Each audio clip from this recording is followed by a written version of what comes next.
бостоншиносони тоҷикистон, русия ва италия ин ҷасадҳоро аз қабристони чилтанбобои шаҳраки Фархор пайдо карданд, ки ба асрҳои 3 ва 4 пеш аз милод рост меояд. ин каҷак ҳам аз болои сари яке аз ҷасадҳо пайдо шудааст.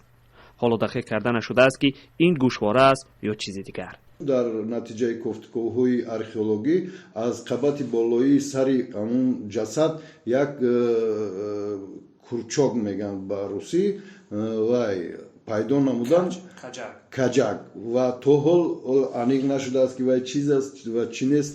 ковишҳои таърихӣ дар уртабузи ноҳияи Фархор аз соли 2013 шурӯъ шудаанд.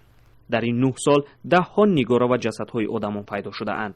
таърихнигорон мегӯянд, ки ин бозёфҳо аз он шаҳодат медиҳад, ки дар қадим дар ин ҷо одамҳо зиндагӣ мекардаанд.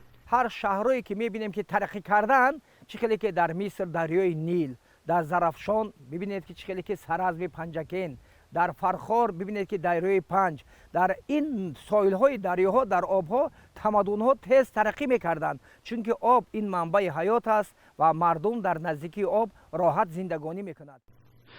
бори аввал нест, ки дар пайи ковишҳои таърихӣ аз мавзеи уртабуз ва қабристони чилтанбобои Фархор ҷасадҳо пайдо мешаванд.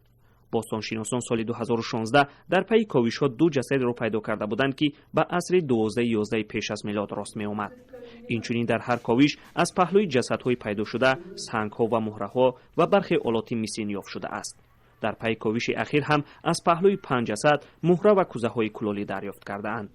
ковишҳои ахирро бостоншиносон Наталия Виноградова аз Санкт Петербург ва Ҷавана Ламбардаи италиягӣ аввалҳои моҳи ноябр ба анҷом расонида буданд. чандин кӯзаҳои кулолӣ ва табақҳои кулолӣ бозёфт намуданд ва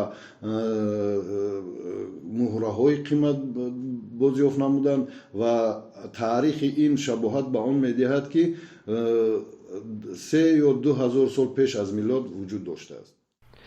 ҳоло дар ноҳияи Фархор 52 маконҳои таърихиро сабт кардаанд. калонтарин макони таърихӣ дар Фархор ин қалъаи таърихии Золизар аст, ки 70 гектарро ташкил медиҳад. аммо токунун дар ин минтақа ковишҳои таърихӣ анҷом нашудааст. мақомот мегӯянд, ки онҳо талош доранд ковишҳои таърихиро дар Фархор бо пайдо кардани маблағ васеъ намоянд.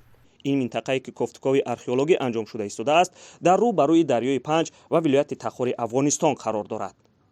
бештари бостоншиносон ҳам мегӯянд, ки дар ин минтақа бозёфтҳои нодире нуҳуфтааст, ки бояд онҳоро кор кард ва бозёфт намуд, то таърихи чанд ҳазорсолаи Фархорро исбот кард. маҳмуҷон Раҳматзода, Озодӣ аз маҳалли кофтукови археологӣ.